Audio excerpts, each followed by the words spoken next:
था। जिस प्रकार कोरोना ने भारत में प्रवेश किया, उस प्रकार कोरोना भारत में जैसे ही कोरोना आया, कोरोना मरीजों की संख्या उसी प्रकार धीरे धीरे बढ़ने लगी। कोरोना मरीजों की संख्या लगातार बढ़ रही थी। पहले कोरोना मरीजों की संख्या 1 हुई, फिर उसके बाद 100, फिर उसी तरह कोरोना मरीजों की संख्या 1000, फिर लाख, फिर करोड़। इस तरह से कोरोना मरीजों की संख्या बढ़ती ही जा रही थी।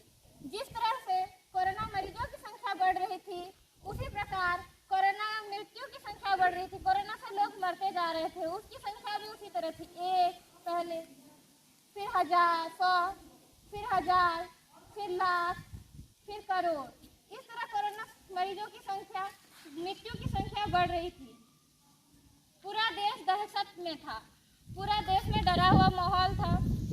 वैसे कठिन समय में सरकार ने यह फैसला किया कि हमारे भारत में सभी मुद्दों को देखते हुए, जैसे कोरोना मरीजों की संख्याओं को देखते हुए या उनकी मृत्यु को देखते हुए लॉकडाउन जारी करने का आदेश दिया। लॉकडाउन के तहत सरकार ने यह ऐलान किया कि हमारा ऑफिस बंद रहेगा,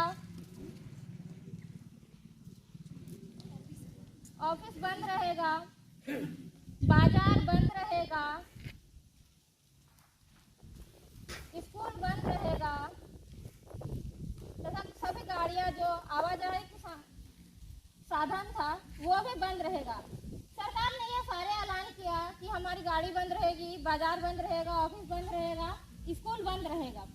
लोग एक जगह से दूसरे जगह जाना तो चाह रहे थे, लेकिन जा नहीं पा रहे थे। बच्चे स्कूल जाने के लिए परेशान हो रहे थे, जो लोग ऑफिस में काम करते थे वो ऑफिस जाने के लिए परेशान हो रहे थे, लोग बाजार जाने के लिए भी परेशान हो रहे थे। लेकिन लॉकडाउन के कारण कोई कहीं पर भी जा नहीं पा रहा था।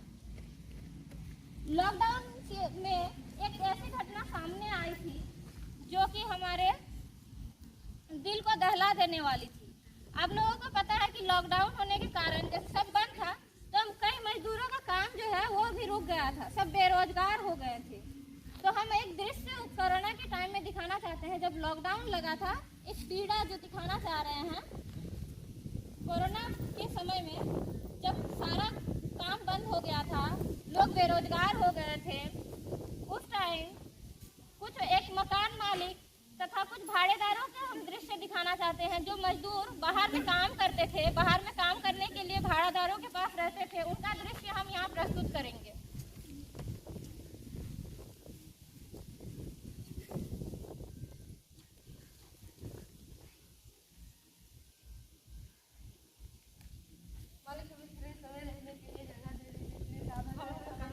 किसी को जगह नहीं मिलेगा यहाँ पे।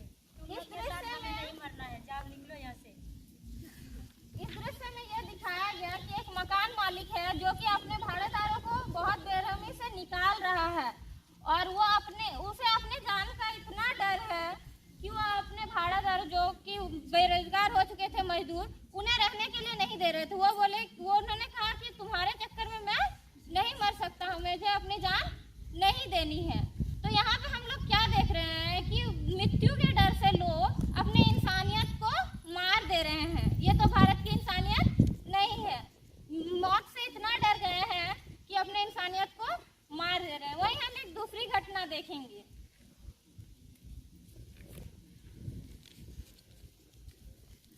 घटना में हम देखेंगे कि कई भूखे प्यासे लोग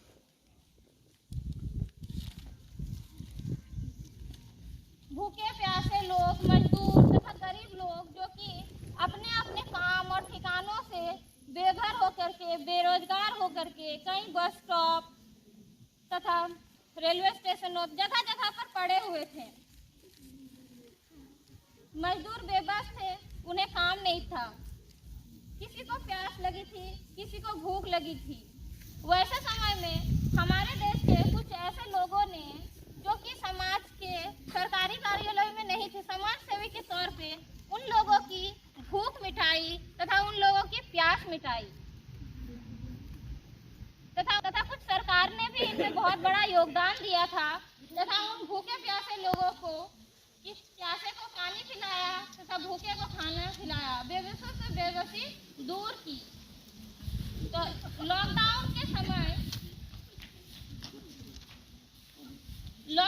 समय जितने भी इस तरह के समाज सेवी लोगों ने हमारे देश में अन्न वितरण किया तथा प्यासे को पानी पिलाया, भूखों को खाना खिलाया, उस तरह के समाज सेवी लोगों तथा हमारे सरकार को हमारे ओर से तहे दिल से धन्यवाद है और उनके लिए जोरदार तालियां करें। जहां हमने एक और देखा कि हमारी इंसानियत मर गई है, तो भारत में कहीं दूसरी और इंसानियत जिंदा है। कैसे जिंदा है कि किसी ने खाना खिलाया भूखों को और किसी ने प्यासे को पानी पिलाया। तो सबसे बड़ा इंसानियत तो यही है ना।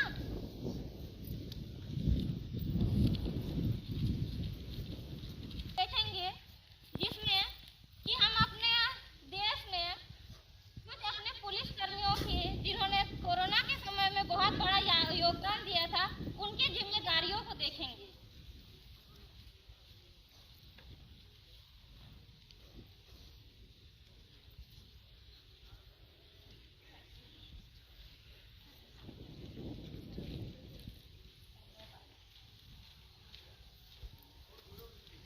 बाहर नहीं जा रहे थे, लोग अपने घर से निकलना भी पसंद नहीं करते थे, किसी को अपने घरों में बैठने नहीं दे रहे थे, अपने को भूल गए थे। वैसे समय में कुछ आम जनता जो कि रोड क्रॉस कर रहे थे, उस टाइम कुछ पुलिस अधिकारी